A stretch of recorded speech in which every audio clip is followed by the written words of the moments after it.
everybody, and welcome to Shadow at Night. This is Tuesday, January the 28th, 2025, and on the show tonight, no evidence of so-called traitors found in the Canadian Parliament. Yes, the Hogue Commission report came out today. This went into foreign interference from other countries like China, like India, like, what else? Iran, I suppose. Russia, definitely Russia.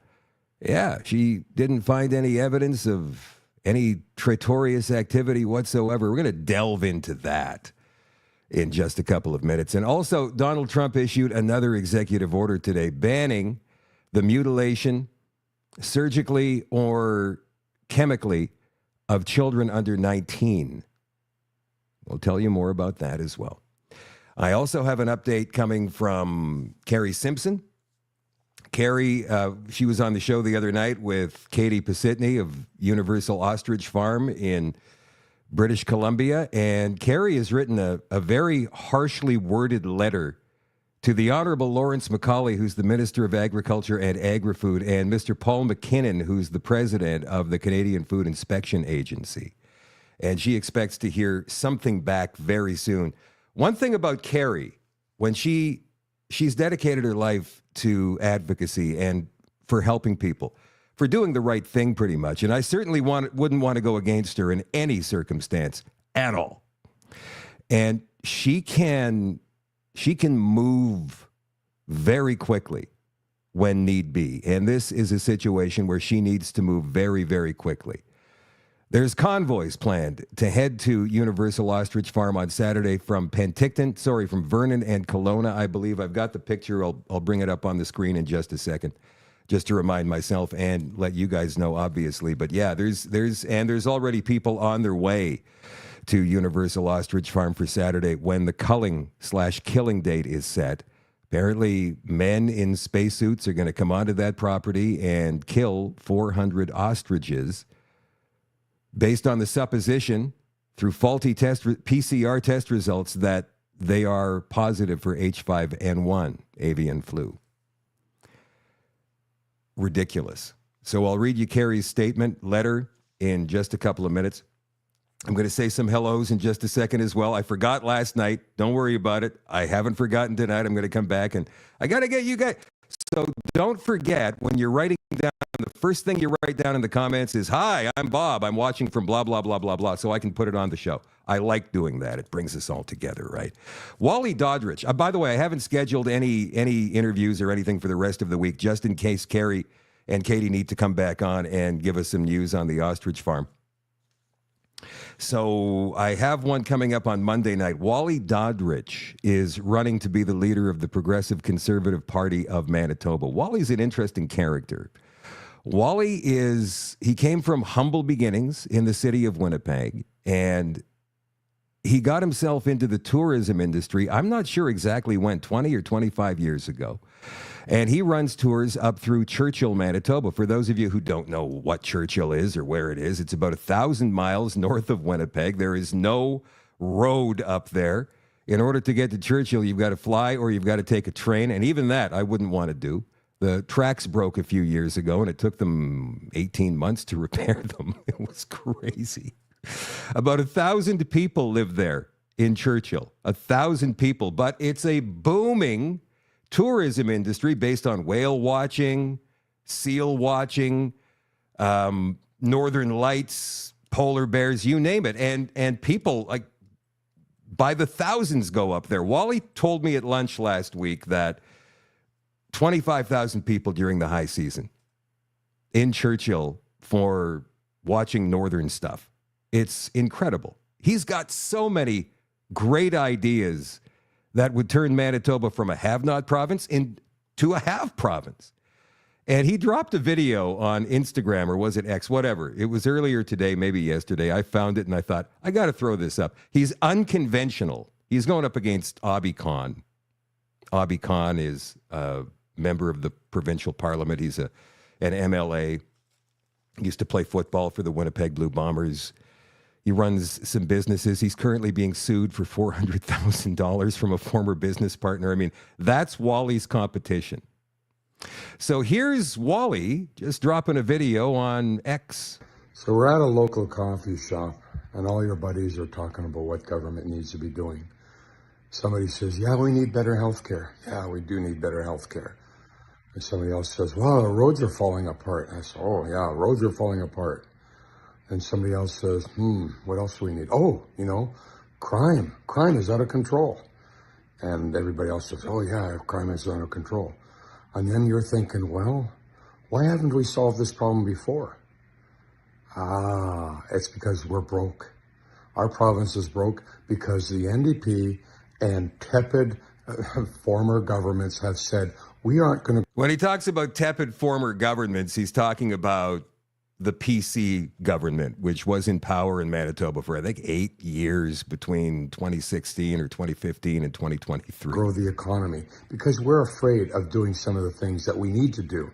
I'm just saying, hey, you know what? We need to invest in resources. We need to dig, baby, dig. We need to invest and use our natural resources in northern Manitoba. We need to expand oil and gas. We need to expand hard rock mining. We need to expand soft rock mining so that we have a revenue base very much like our sister province in Saskatchewan, and get fully 1/3 to 50% of our budget needs to be resource-based on revenue from our royalties. I'm Wally Doddridge.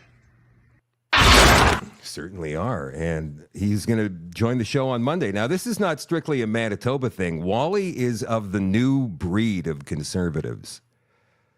He's not a progressive conservative. He is a conservative in everything he does. He sees things very much like we do.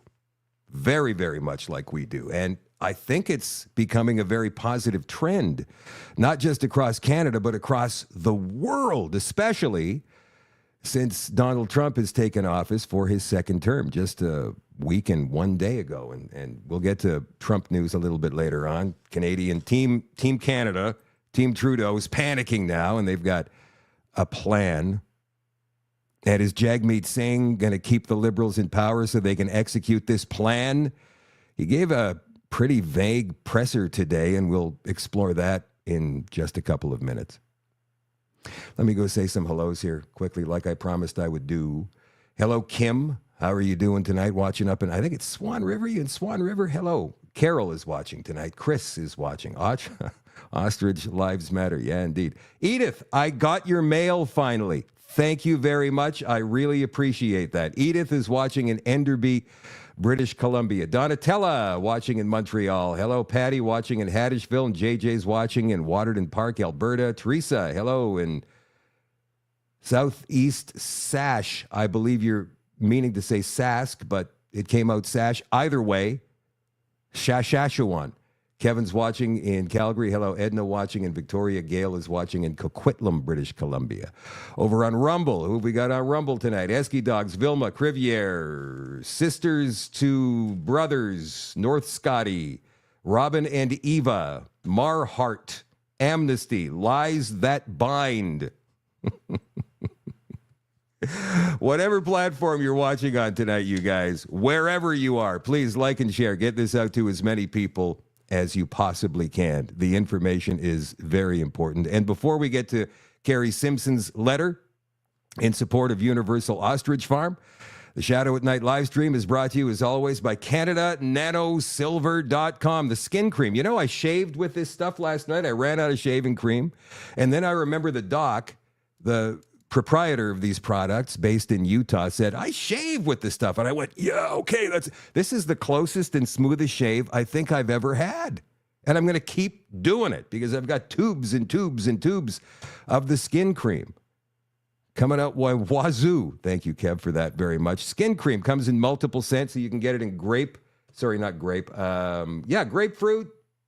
lavender, no scent at all. I'm just going to go down through what's in it. Coconut oil, vitamin E, leaves your skin feeling silky smooth, helps protect and beautify, fast-absorbing, non-greasy. This is true. Safe for kids, perfect for dry and damaged skin this time of year. Come on, everybody's got RE or RH, rough elbow, rough heel. Moisturizes, scented with grapefruit essential oils and lavender as well. pH balance, no BPA, no parabens, no harsh preservatives, no synthetic colors, no phthalates, no harmful sulfates. Here it is, the skin cream. And it's not Shoppers Drug Mart. Have you seen what Shoppers Drug Mart is doing with their Beauty Week or Beauty Month or whatever it is? I posted it up on Facebook today. They've got one of those trans dudes as their model. So I think my caption was something like, well, these guys were off my list years ago, but I put them back on after seeing this just so I could take them off again. This is absolutely ridiculous. So yeah, big guy with makeup on and a beard and long hair. That's their beauty poster model. Shoppers Drug Mart. You shop at Shoppers Drug Mart? You going to keep shopping at Shoppers Drug Mart after something like that? No. CanadaNanoSilver.com. Again, that is CanadaNanoSilver.com. All right. The report into foreign interference in our elections, in our parliament, came out today. Justice Marie Josee Hogue delivered the news, and here she is. What must we retain from the Commission's work? Firstly, that certain foreign states are attempting to interfere in our electoral processes and democratic institutions. This is not a new phenomenon, nor should it surprise us. States have been trying to interfere with each other since the dawn of time.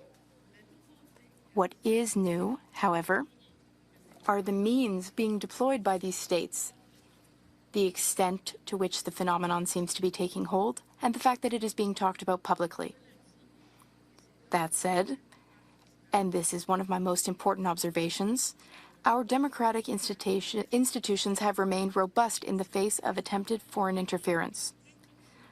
Although there are a very small number of situations where foreign interference may have had some impact on the outcome of a nomination contest or on the result of an election in a given riding, foreign interference did not impact the outcome of the last two general elections. Although a few situations involving attempts to curry favor or develop problematic relationships with the parliamentarian have come to light, such phenomena remain marginal and so far appear to have been ineffective. Some may have benefited from the support of a foreign state, sometimes without knowing about it. But again, thus far, this does not seem to have led to any real gains for the states involved. Nor have I seen any evidence to suggest that there are currently so-called traitors in Parliament. What?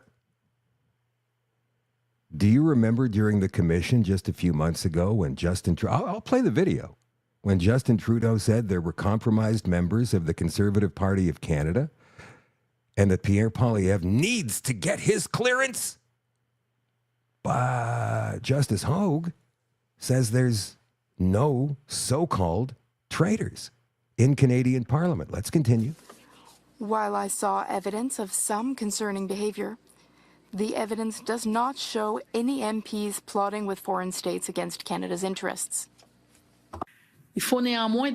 Nevertheless, we must remain vigilant, because the threat of foreign interference is real, and even if the impact has been limited so far, it is damaging to our democracy, and it greatly affects those who are victims.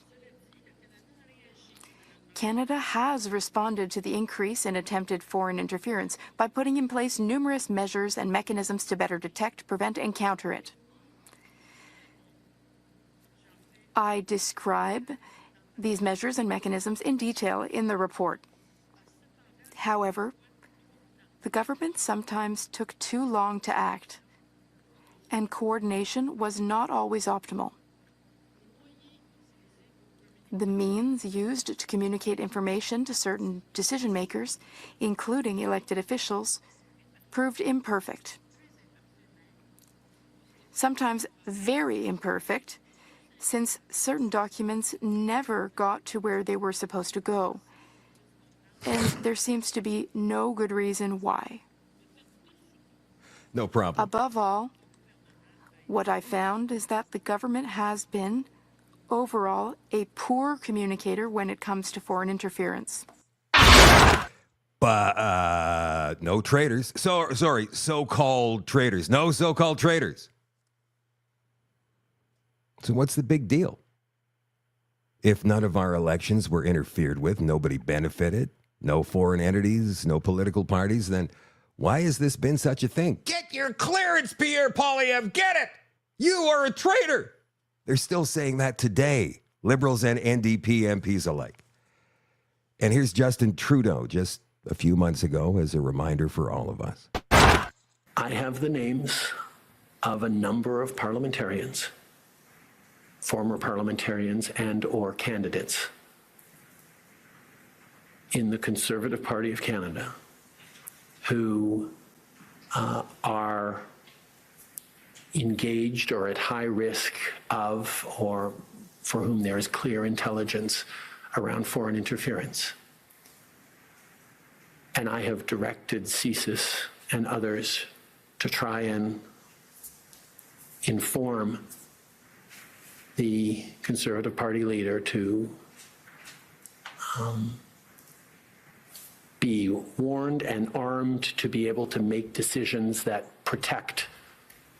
You know, we knew he was lying then, but it's obvious that he's lying now. In rewatching this testimony, his speech is so staccato. It is so filled with gaps. He is working on the lie as he's going through telling this fairy tale.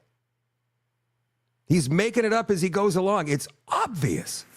The integrity of that party, of its members, from attempts at foreign activities around foreign interference. And the decision by the leader of the Conservative Party to not get those classified briefings means that nobody in his party, not him, and nobody in a position of power knows names of these individuals and can take appropriate action. It also means nobody's there to stand up for those individuals if the intelligence is shoddy or incomplete or just allegations from a single source. And that is something that as you've seen, we are ready to question intelligence when it comes towards the Liberal Party members, because we need to make sure if you're going to end someone's career, you're doing it in a responsible way. If you're going to end somebody's career, reputation, ruin them for life, make sure you do it responsibly. This guy is the biggest tragedy to happen to our country in the country's history, I believe. He's still, today he's in Poland. For whatever reason, I have no idea, meeting with the Polish president. I'm not sure. Probably going to give him some money. I don't know why, but I'm sure he will. For LGBTQ rights or something like that, minimize left-handed gay men who live in Warsaw. I don't know. But he's over there. Even though he says, I intend to resign, he is still out there on our dime, my friends. Justin Trudeau. The biggest stain in the history of our country. Notice that carbon tax Carney hasn't said anything about this at all. Why? Because he's in Davos. When he should be campaigning for the Liberal leadership here in Canada, he's in Davos meeting with the bigwigs at the World Economic Forum. We're going to get to that in just a second. Carrie Simpson.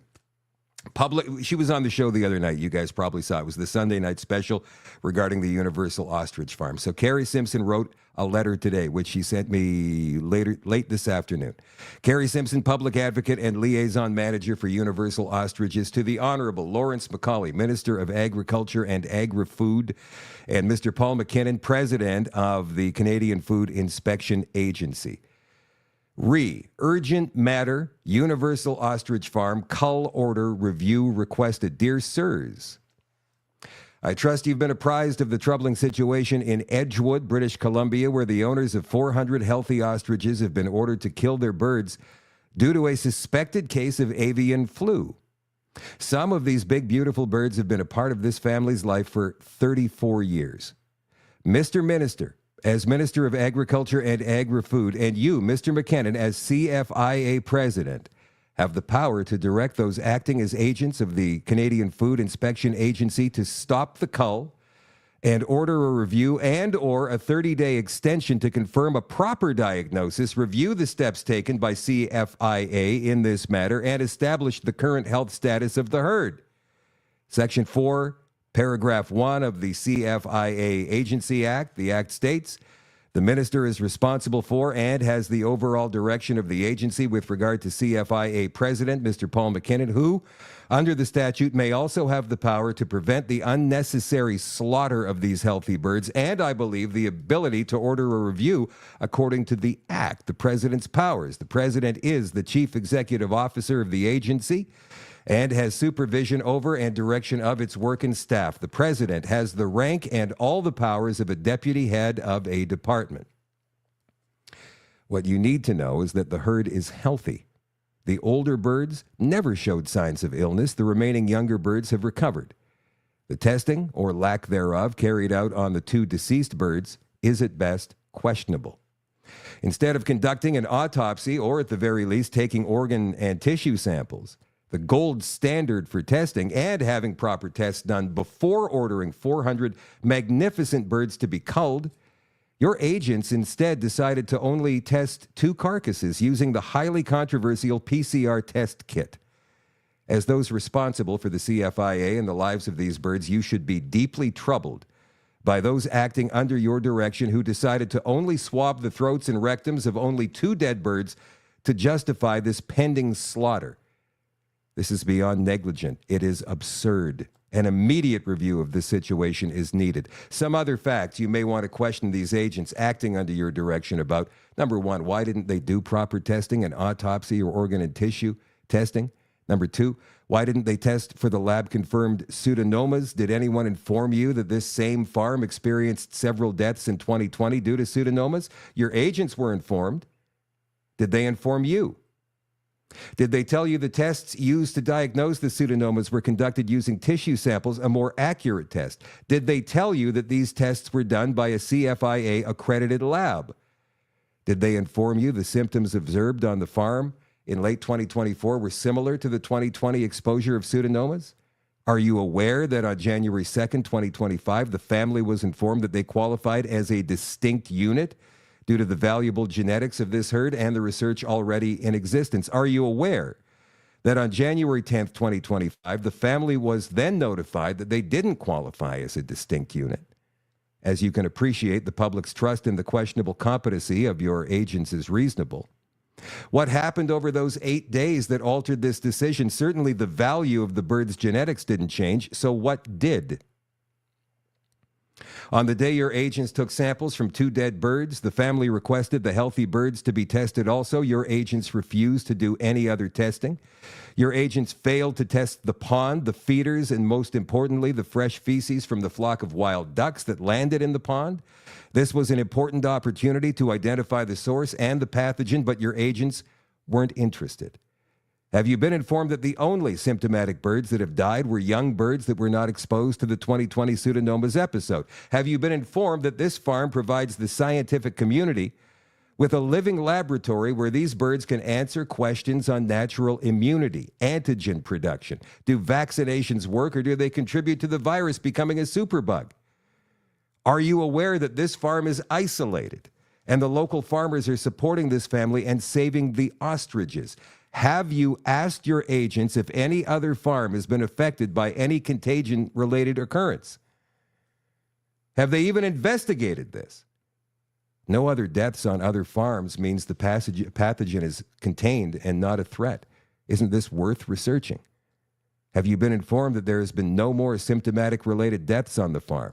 If this was avian, as you know, the death toll on this farm would be climbing rapidly. Why have there been no more symptomatic deaths? There is every reason to believe that it wasn't avian flu, or if it was, these birds have now acquired natural immunity. If so, you as minister should be the first to declare these birds and the farm as being novel and essential to the research dedicated to ensuring the eradication or mitigation of the effects of the avian flu on livestock in Canada. There are a number of other questions that require answering. The above should be sufficient for you to be convinced that this matter requires an immediate review. You have the power and responsibility to provide a 30-day extension to the cull order and order a review. This will provide you with the opportunity. This will provide you with the opportunity to have this matter properly investigated, meet with the family and those in the research and scientific community who are now invested stakeholders in this amazing opportunity to study, learn, and perhaps become one of the most important living laboratories in the world that will find a cure. The CFIA embraces a statement of applicable values that must be seen to be integral to the operations and conduct of those representing the CFIA, not just empty rhetoric. At this juncture, you must, if these values are truly applied, order an immediate review. Specifically, we value scientific rigor and professional and technical competence. These play a crucial role in our decision-making. We do not manipulate science to achieve a desired outcome, but acknowledge that other factors must be taken into account in this decision-making. The reputation and credibility of the agency are vital to our ability to deliver our mandate. As such, we believe internally and externally in a way that trust is preserved. I trust you will give this matter the important and serious consideration it deserves. You have the opportunity to not only save 400 big, beautiful, healthy ostriches, but to also restore the public's confidence that someone in authority cares about truth, science, professionalism, and the trust of Canadians. And then she goes through the contact information.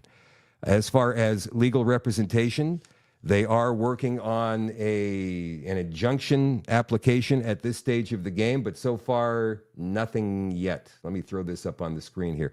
Save the ostriches, my friends. Save our ostriches. So let me make this big so we can all see and I can remind myself. This coming Saturday is the cull date. Now, I wouldn't be surprised if these scoundrels show up at midnight or 12:01 on the farm and start culling at that stage. Hopefully they don't. So there's a convoy, 2 convoys actually, heading to the farm. Meeting points are in Kelowna, leaving McCurdy Corner, Highway 97 at 7 a.m. sharp, and then from Vernon, leaving Polson Park at 7:40 a.m. You can meet in the car park there. This information is available at Save Our Ostriches. I'm not sure if it's com or... Yeah, it's com.com. SaveOurOstriches.com. Again, that is SaveOurOstriches.com. All right. Mark Carney believes that we're not paying enough carbon tax. We're going to get to that in just a second. There's a lot of reaction to the Hogue foreign inquiry results that came out today, all over social media. Here's Michael Cooper. He's a Conservative MP, and he says, the entire report, right? We only got the summary from Justice Hogue, but there's a whole big 200-page report out there that obviously the Conservatives have gone through with a fine-toothed comb and found a couple of things. Cooper says, a damning indictment of Trudeau's government. Justice Hogue found that Beijing directed an anti-conservative campaign in the 2021 election, that Trudeau knew about it and did nothing to stop it. It's obvious why. Because it politically benefited Trudeau to turn a blind eye. Investigators, this is from the report, investigators did, however, find indications that PRC officials gave impetus and direction to an anti-conservative party campaign. Canadian government agencies were aware of these online narratives. However, the Liberals are saying, still, Justice Hogue says Poilievre should get his security clearance. They're still saying that. They're still saying that. Mark Carney says nothing. Here's a great editorial in the NP today about his climate ship having sailed, and we'll get to that. But here's a video came out about 5-6 years ago. Remember, Mark Carney has been advocating carbon taxes all over the world for at least the past 6 years. And here he is a few years ago saying the carbon tax is just not high enough. Now, so far, carbon prices have been applied sparingly. They've been set far too low, in the single digits on average globally, well short of the estimated $80 to $100 a ton needed by the end of this decade to keep us on track to net zero. Oh, it's got to be way more expensive because the more tax you pay, the healthier the world gets, right? Chris Dacey put up a great post today. I think it was on X. Big snowstorm at Ottawa. He says, well, I guess we pay too much carbon tax. What is Mark Carney doing? What is he doing in Davos, the World Economic Forum, obviously, this week? It's only once a year. I got to go see my buddies. But shouldn't he stay back in Canada right now? A very short campaign for a Liberal leader. He should be out handshaking everybody. But no, he went to Davos. And Rebel News' Avi Yemeni caught up with him. This is actually kind of funny. I never do. I understand. My one question is, can the Canadian oil and gas sector survive the net zero approach that's being promoted here? As I said, I never do. If you want an interview with me, like everybody else, you make a request and we can have it. And will you accept that?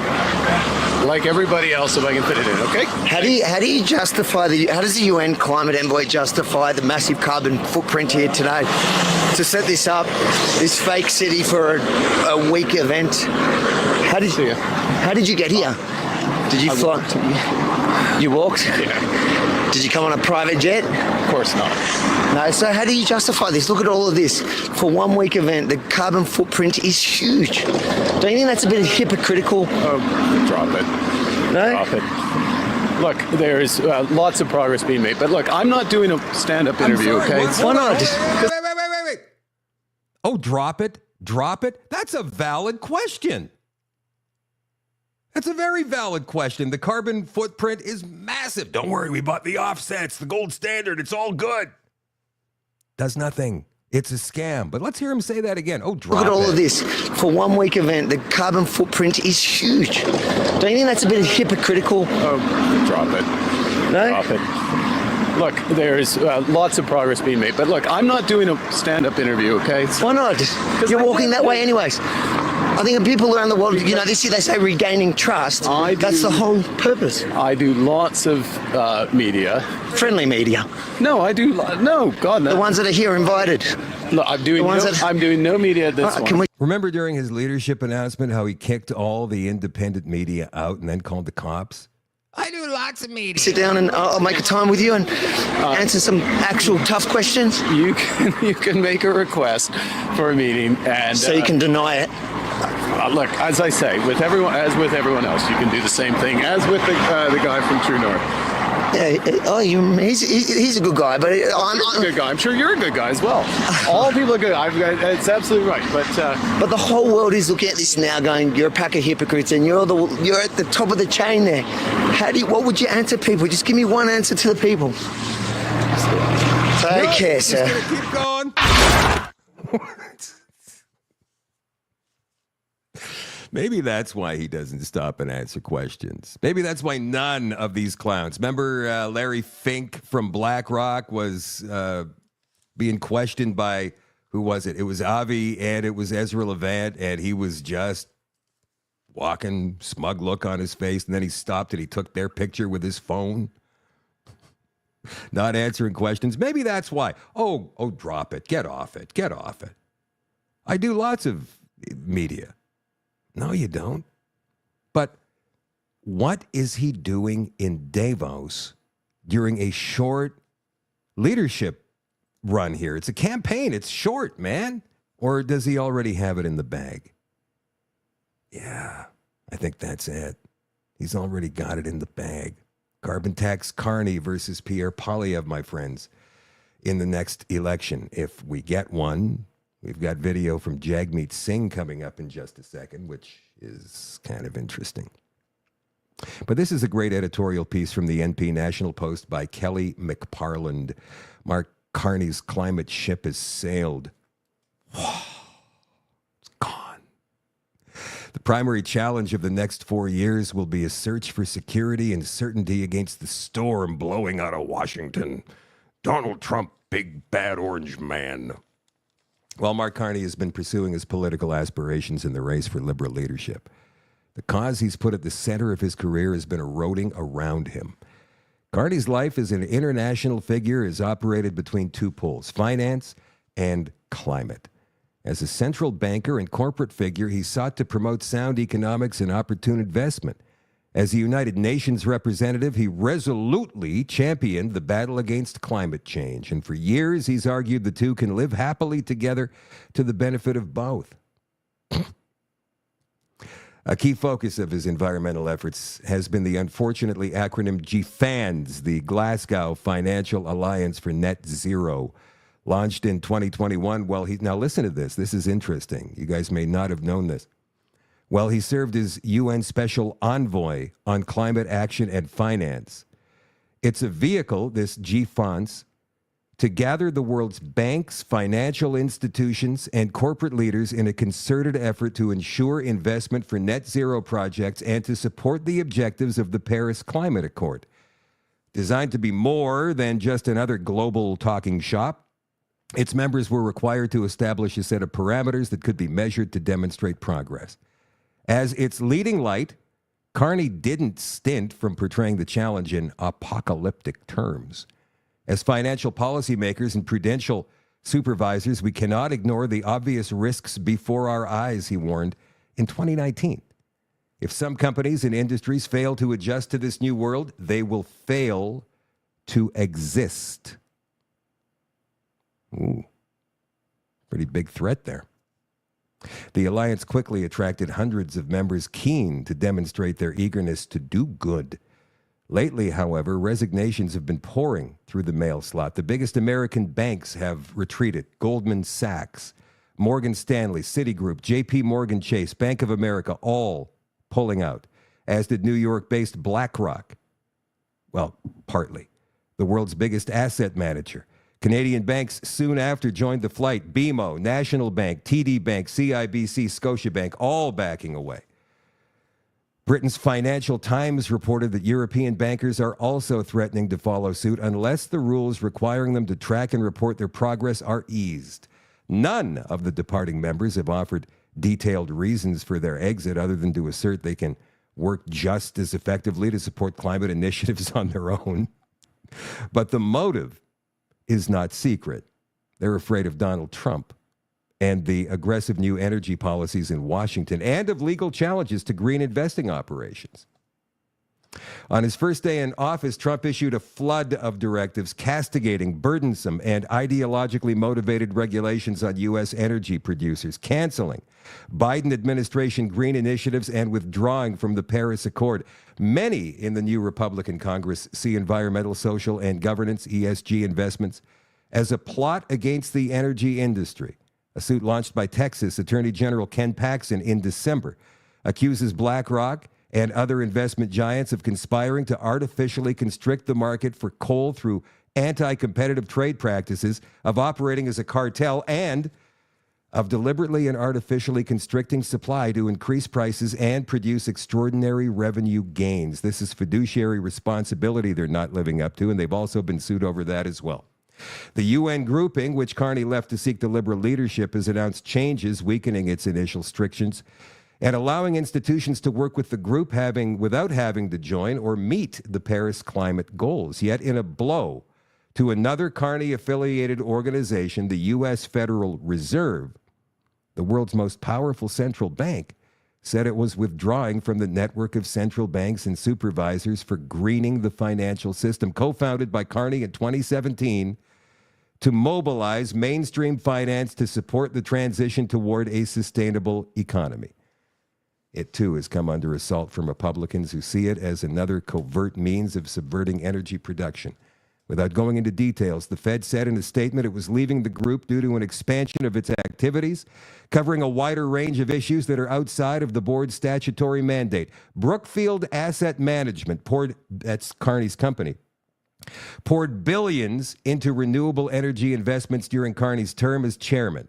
As an advisor to Britain's Labour Party, Labour, he supported plans to establish a $13 billion seed fund in support of high-risk green projects and is said to favor a similar project for Canada. He's also come out in favor of altering the way governments calculate their debt that would offset spending by including the value of national assets in the calculation. While Carney's International Climate Initiative is crumbling, Conservative leader Pierre Poilievre's pledge to axe the tax looks increasingly like a fait accompli. Carney's main rivals for the leadership have indicated they'd either freeze or cancel the plan. And Carney told a Senate hearing in May the tax was not working as it should, but had served a purpose up until now, and challenged anyone planning to cancel it to come up with something better. Mark Carney will kill us as a country. You know, it's very interesting, guys. If he gets a chance to become prime minister and stay prime minister for any length of time at all. And I want to get to this Jagmeet Singh video, and I will in just a second, but somebody made this and put it up on X today, and I thought it was hilarious. Chrystia Freeland, have you heard her name at all in the last week or so? She's running too. She's running for Liberal leader. Well, somebody made this and put it up on X. It's freaking hilarious. I am here to announce my newest platform. It's called Make Canada Great Again. And here are my pillars that I worked very hard on and did not plagiarize anyone from the United States of America. Immigration. First off, I'm going to deport anyone who thinks Zelensky is a gay money launderer with no comical talent. Secondly, I will close the borders to anyone that is a productive, educated person who legally tries to get in. Economy. Look at her twitching. Let me be very clear, the budget will balance itself. And let me remind Canada, we are the least worst in the G7 based on obscure metrics I made up. Trade. I will trade my she-devil signature red dress for a blue dress. Energy. I promise to produce more energy and keep sending all the profits to Quebec for the good of all Canadians. Healthcare. I will borrow billions and give it to the unions so they can continue to grow their bureaucracies. Education. I will create grants for all Ukrainian students to come to Canada where everything they do will be free. Because Putin, bad. Foreign policy. I will be hiring Kamala Harris to handle this as she has done such a great job for America. And she is a colored woman. Law and order. I plan to double all the sentences for violent crimes from 1 day to 2 days in jail for all asylum seekers and illegal immigrants. So let me be very, very, very clear. If you want to make Canada great again, vote for me.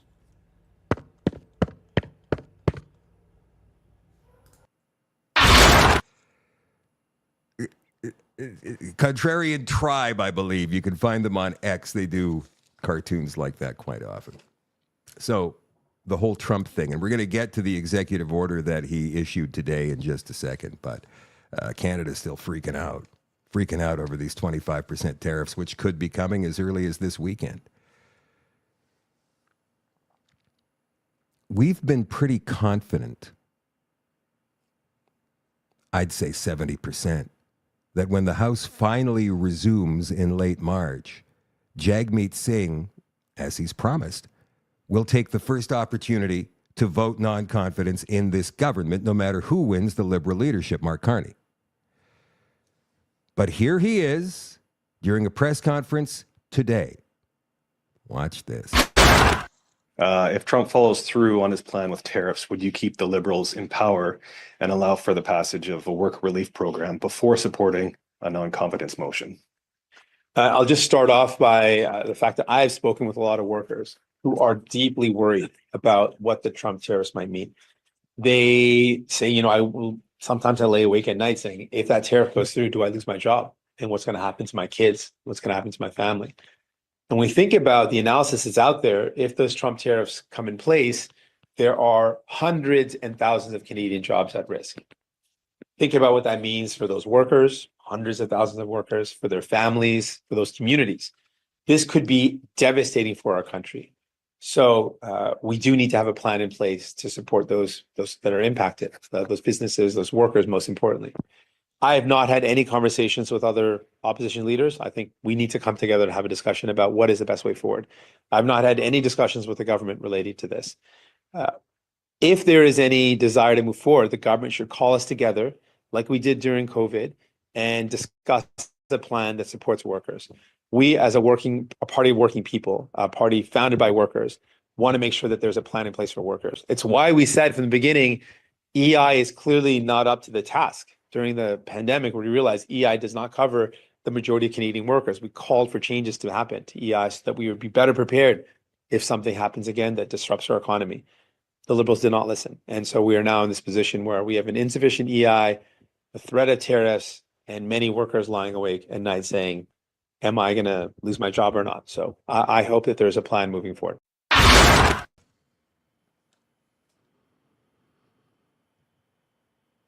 Did he answer the question? He wants a plan. He's willing to talk to the government about a plan to help workers when these tariffs hit, if these tariffs hit. I will bet you any money that the NDP keeps this new Liberal Prime Minister in power long enough to work out a plan to deal with these American tariffs somehow. And I will tell you this. From some polls I've seen, not Ecos, Main Street mainly, and I'm waiting for Angus Reid to come out with something, some reputable pollster, please come out with something in the next few days to show us that those are nothing more than glitches, they're bumps, they're made up, essentially. But this Main Street poll shows the Conservatives trailing in Ontario, not the rest of the country, but Ontario is like a huge part of the country. The Conservatives trailing the Liberals by 1 point in Ontario. That's according to Main Street. Don't know. But if the tide somehow turns in Canada over the next 6 months, whatever it is, and the Liberals manage to squeak out another freaking government, I'm out of here. And you should be starting to think about that too. There is absolutely no way that we will survive in a Mark Carney government. You thought Trudeau was bad? Trudeau was a bumbler. But Mark Carney, in my opinion, has been pulling the strings the entire time. Him and Gerald Butts and Katie Telford. Trudeau has been a puppet. He has been their front man. He's been their face. That's it. And when things went bad with Trudeau, he tried to hang on as much as he could, as long as he could, but he couldn't. So now Carney steps in. And this guy is the devil. And you can't, if he wins another, if the Liberals win, guys, seriously, start thinking about moving elsewhere. Because at that point, Canada will be lost completely. Look at this. Well, actually, Leslyn Lewis posted this on X today. The NDP Liberals see the need to create another emergency. This is a sitting member of Parliament from the Conservative side. The NDP Liberals see the need to create another emergency in order to delay the election. Rather than trying to solve the problem, they will use it for their political advantage. Predictably, they will stoke fear and then try to bribe Canadians with money. Please remember, recklessly printing money is how we ended up with a Liberal cost of living crisis. We can't let the NDP Liberal coalition repeat history again. This is alarming. And right now, Trudeau minions, Carney minions are in control of somehow coming up with a plan to get through these Trump tariffs. They're not even bothering to negotiate with the man, like Danielle Smith has been doing. We've got video of her coming up in just a second. This is from left-wing corporate CTV. Trump tariff threat. Canada preps potential pandemic level relief plan. They're going to print money. They are going to print money, and they're going to send it to you. They're going to say, here's money. If you lost your job, here's money. If you lost your company, if your company is gone down the crapper because of these U.S. tariffs, don't worry, we'll take care of you. Where does that money come from? Out of thin air. That's where it comes from. Carney will just go to the Bank of Canada, go to Tiff Macklem, and he'll say, print me $200 billion. That's what we need right now. And they'll throw $200 billion into an already over-surplused Canadian economy. And make your dollar worth even less and compare it to the American dollar, maybe 50 cents. And it will all be self-inflicted. The federal government is planning a stimulus package to help businesses and Canadians if Donald Trump imposes tariffs on Canadian goods, but the scale of the relief will depend on the scope of the tariffs. The sources also say that the aid could reach pandemic-level relief, but the response will be contingent on how big Trump's tariffs are. Specific programs also have yet to be designed, according to sources, and these people have no mandate to be doing this. Every single poll for the past 18 months to 24 months in this country say, leave. We do not want you in power anymore. It is the longest serving minority government in the history of this country, and it should never have been. And that's been because of Jagmeet Singh, who apparently now is willing to talk to whoever takes over this government and extend their mandate at least until October, probably longer, like it says in the Constitution. 5 years a government can serve in this country.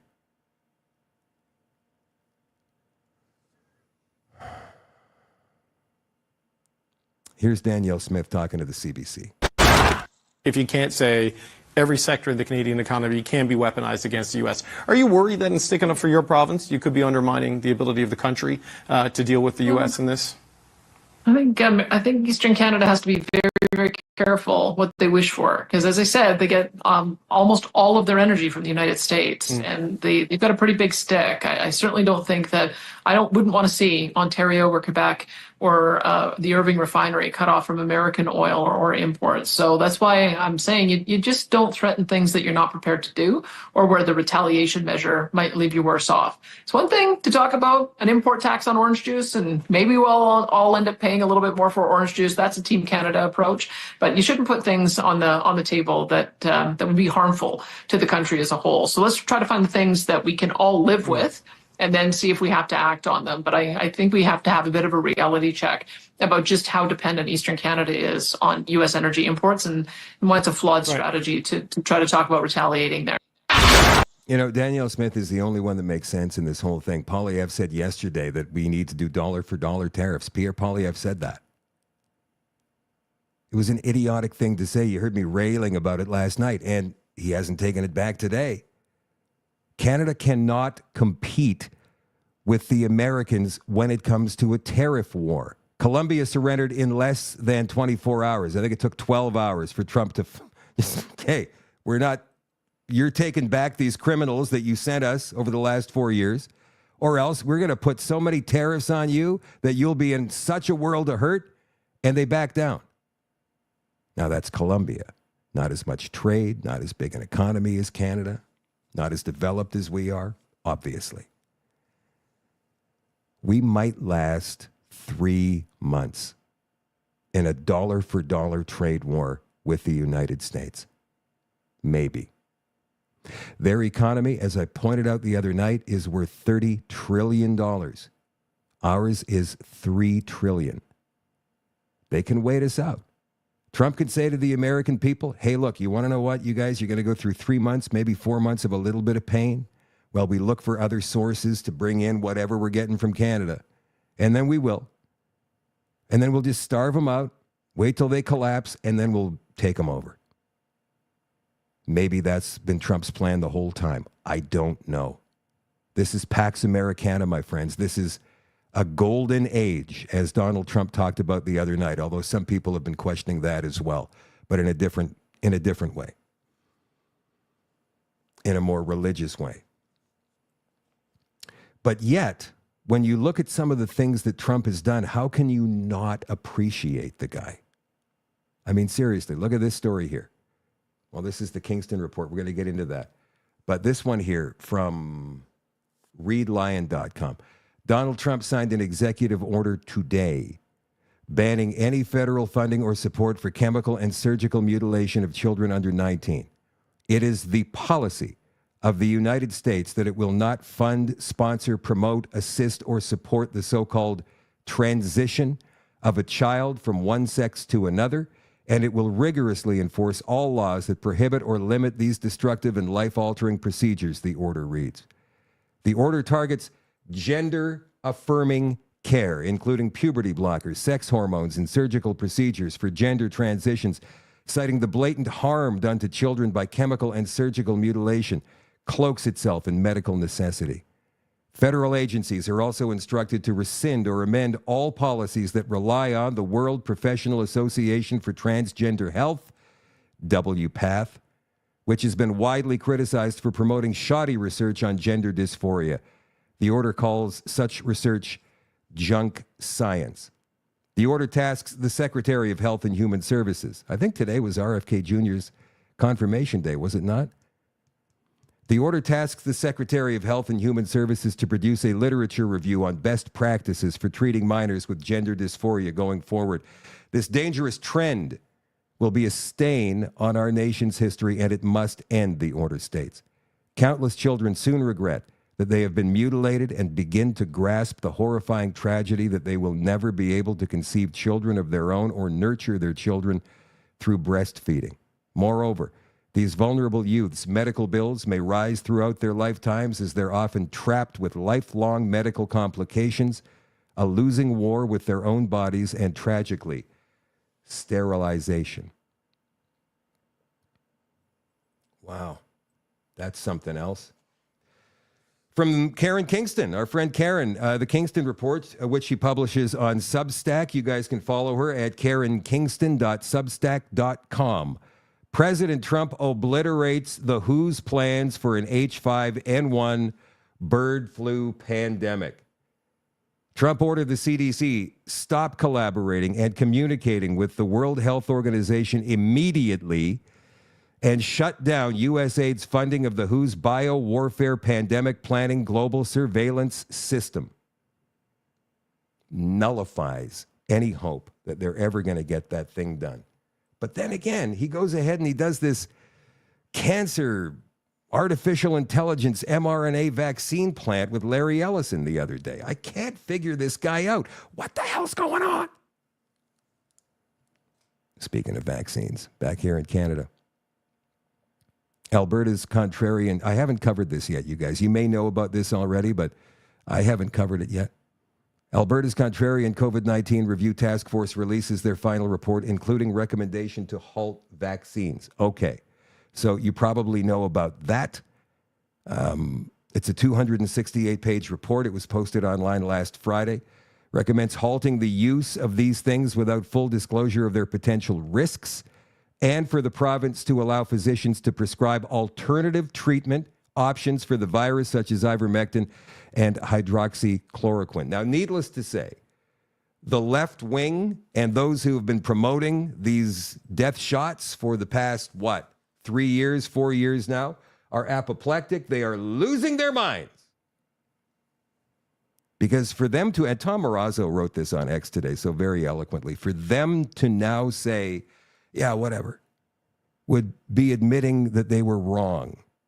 Even to stay silent at this stage of the game would be admitting that they were wrong. No, they have to stand up and they have to push back on the provincial task force report.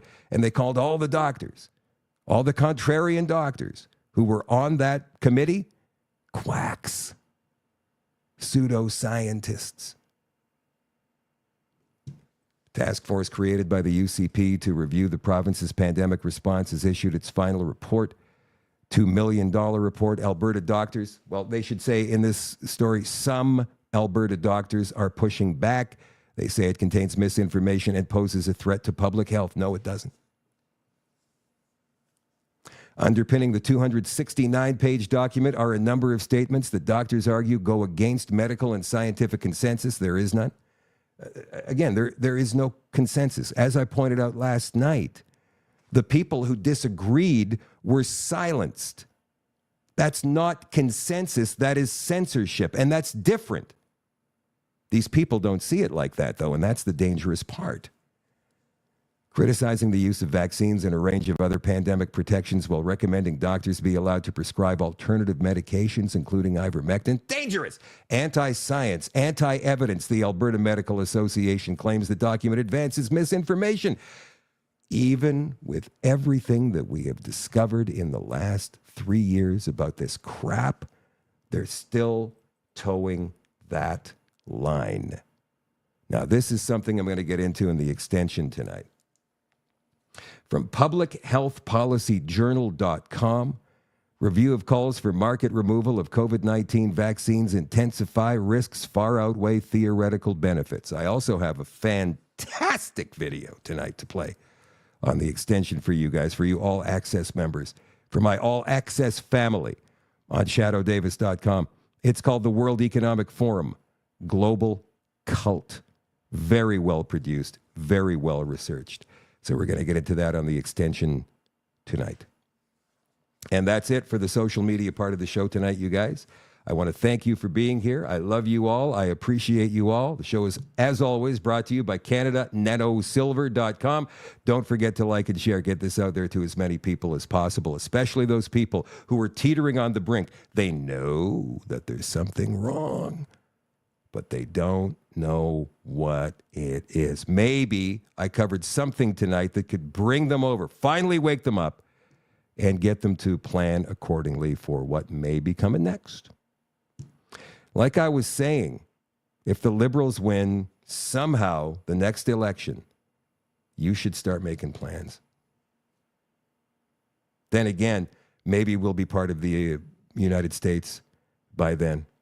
My plan would be, and I think it was Sean Ricard who was asking today, I was having a brief conversation. He goes, what are your thoughts about 51st state? And I think more people in the last week and a half are coming closer to the idea that that wouldn't be such a bad thing. It wouldn't be my first choice. What I'd rather see, when we have Wally Doddridge on Monday night, he's going to explain more. There is a massive port that's under construction in northern Manitoba up by Churchill on the Hudson Bay. And so we talk about Western separation, but where would Alberta be able to send their oil? Because BC won't separate. At least the coastal regions of BC won't separate from Canada. So you're landlocked. You can't get your oil out. Well, what if you made a deal with the province of Manitoba? And a pipeline, Wally tells me, would take 3 years to build, right from the beginning to the end, from Alberta to Churchill, Manitoba. And in between time, you could transport oil by rail, I suppose. And Saskatchewan could transport its potash and uranium through that port as well. So yeah, a lot of people forget that Manitoba is in fact a marine province and could contribute something, excuse me, to Western separation. Very, very interesting. That would be my first option. That's what I would like to see first. It could be such a prosperous country, especially once you get manufacturing up and running. What would it be called? I don't know. Saskatchetoba. I don't know. Maybe just come up with a new name for it, like Buffalo. I think that's what Michelle Rempel-Garner was talking about a couple of years ago. That's what it used to be called before Saskatchewan and Alberta became provinces. Anyway, that's it for the show tonight, you guys. I love you all. I appreciate you all. I will catch you again tomorrow night, 8 o'clock Central, for another Shadow at Night live stream. The extension is coming up on shadowdavis.com in 2 minutes. I will see you there.